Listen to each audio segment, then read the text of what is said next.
Seth Rollins, CM Punk, first Raw on Netflix. And man, these promos have been something else. Yeah, they've been interesting. They've been interesting. I mean, it's just, these are promos. These are things that I've thought about saying publicly for a long time, and things I've wanted to say to his face for a long time and haven't been able to, or have said privately. You know, occasionally I would get asked about him over the years, and you would see some of it slip out. But most of the time, I just never wanted to acknowledge his existence, because he was such a, I mean, he really was just a cancer to my career for many years while he was gone. He an intentional one, you know what I mean? He was a parasite.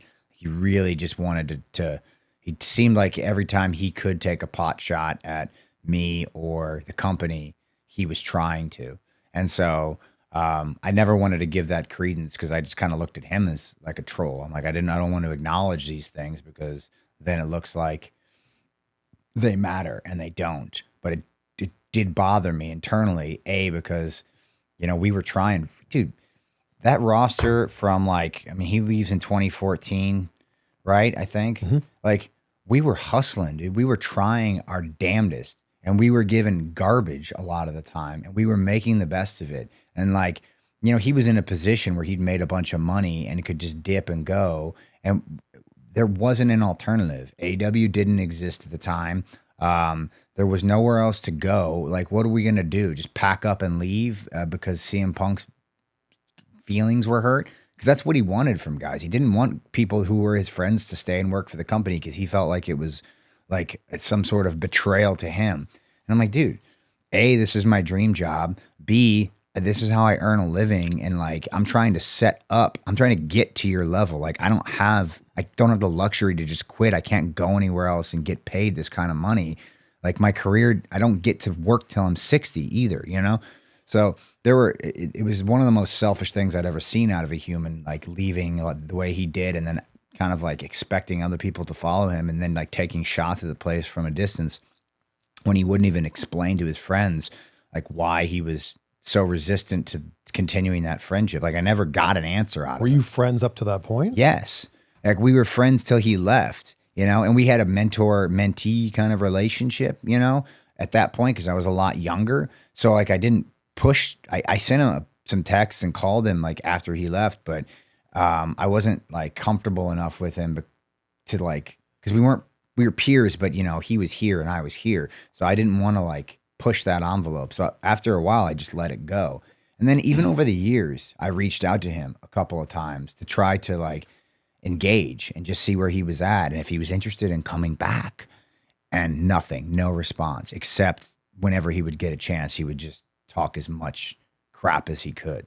And so, yeah, I had all of this stuff bottled up for 10 years to finally be able to get out there on a microphone and say it. And it's probably not even articulated the best it can, but there's just so much real, I mean, hatred's a strong word, but it's as close to hatred as you can get. Like animosity, resentment, animosity, like just anger, you know? I mean, it's really palpable. I think, you know, the reason people attach to the promos is because they can see that there is, you know, real emotion behind them for me. And so I'll be, it's a very cathartic experience for me. I'll be happy to kind of just like get that physicality out on the 6th and hopefully be done with it.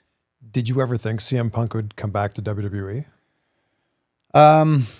You know, when he joined the broadcast team on Fox, when they were doing that backstage show, Yeah. I think it was, I thought to myself, okay, maybe there's an opportunity here.